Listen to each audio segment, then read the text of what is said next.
Hi, I'm Coach Bobby, founder of Volleyball. Congratulations on your decision to take college recruiting seriously. To Campus9 is a 9-module course that gets right to the point and tells you what you need without a lot of fluff. We have downloadable materials and everything you need to get the job done and get your girl into college. With that said, let's get you to the course. Welcome to To Campus9 Module 1, Laying the Foundation. Is she ready for liftoff? Before your daughter begins emailing coaches or attending recruiting camps, you must first answer one critical question. Is she truly ready for the level she's targeting? This module will help you evaluate her readiness using objective benchmarks, guide you through understanding exposure events, and provide a roadmap for creating her first recruiting materials. By the end of this module, you'll have a clear picture of where she stands and what steps you need to take to make her a serious candidate for college volleyball. Let's begin with understanding position-specific expectations and benchmarks. College coaches don't just look at raw skill. They compare athletes against positional standards that can vary by division. The things they're going to be looking at are going to be your arm swing speed. Does she hit the ball with pace comparable to her peers at that level? Ball control, passing accuracy, serve-receive stability, and the ability to make defensive reads. And of course, leadership and court IQ. Coaches will value a setter who manages the floor or liberos who can direct the defense. Parents, here's where we need you.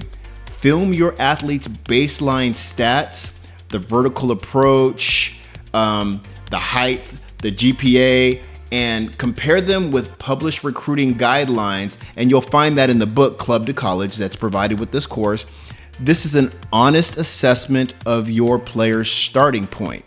For example, if you were looking to be a D1 outside hitter, you need to be at least 5'10" to 6'2" and be able to touch 9'10" to 10'2".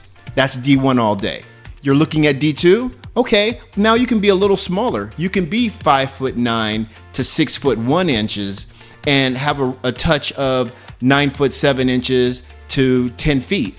And it goes on down from there. You can see D3 on the screen here, but the trick is to know that your skill and your court IQ can outweigh some of these physical stats. Do not get wrapped up in the basics of these things. Okay, so now let's talk about recognizing the right level of competition and exposure events for your athlete. Recruiting visibility is tied directly to competition level. Coaches evaluate how players perform under pressure against elite opponents. The importance of these different events is this is where the coaches are. You're looking to show up at USAV Nationals, AAU Nationals, Triple Crown, the regional qualifiers. This is why they're so important, is because it's a higher level of match environment. You have national caliber opponents, and it's a concentrated coaching presence. For all of these things, the parent and the player, you need to be intentional with your club selection.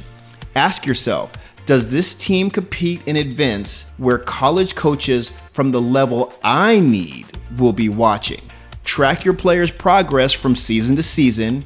Is your athlete excelling against the best?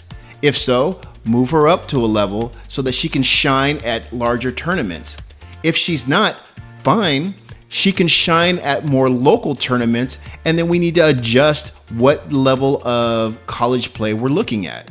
Either way, it's still a ride to college, reducing the amount of college loan debt that may be acquired by your athlete, and she gets to play. Finally, we're going to wrap up this module with crafting an impactful highlight reel and recruiting profile. In today's recruiting landscape, videos equal your first impression. So here's a couple of highlight reel best practices that I want you to implement when you're showcasing yourself to college coaches. 1, the length should be 2 to 3 minutes max. Don't go over that. They don't have time to watch a movie when you think about how many players are submitting reels to these different coaches. Be cognizant of the coach's time. 2, be organized with your footage. Put the best game plays right up front. Don't waste any time showing them warm-ups. They don't care about that.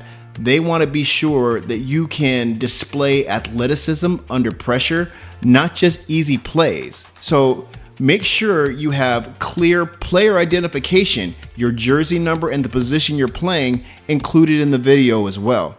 I also want you to make sure that you include some game context in the video. Who was your opponent and what tournament was this footage shot at? This information can be quickly provided in the text across the bottom of the video. It's also very important to update your highlight reel frequently. Create a new version each season or after a major tournament that you did well at and want to get that information out about yourself. Now we're going to put all this information into our recruiting profile. I'm going to go into it more in depth a little later on in this lesson, but for right now, I want you to be aware that your recruiting profile has some essentials. It needs to have your name, your grad year, the position you play, your height, and your jump touch. We want to make sure you've got your GPA, test scores if applicable, and then the attended major that you want to study. I'd also like to see you have your club, high school team information, and your coach contact info. A highlight reel link pinned front and center so it's easy for the coach to find, and then your contact information, both yours and your parents' information.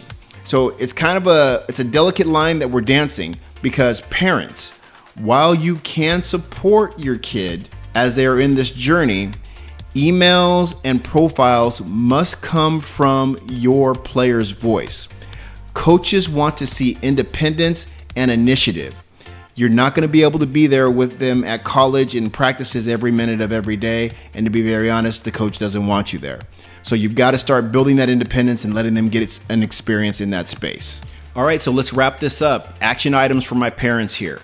You want to record your athletes' baseline physical benchmarks. That's their height, their vertical leap, and their approach touch.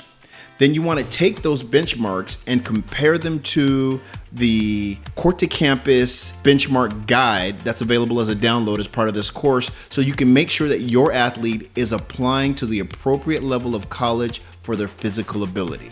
Make sure your club is going to be attending the tournaments that will get you the exposure that you need for your player to be seen at the level that they are applying to. And then you also want to start with making your highlight reel. Remember, no more than 2 to 3 minutes, and then you want to get that uploaded to Huddle, NCSA, or even just your YouTube account. You want to take all that information and build it into your updated athletic profile to include your GPA and all your other athletic information. And that's it for this module. The only thing you've got left is to download the free downloadables that are part of the module, as well as you want to take some time and take the quiz at the end of the module. It reinforces the learning, and it makes sure that if you missed any of the key points, that it's going to stand out to you so that you can go back and get those done.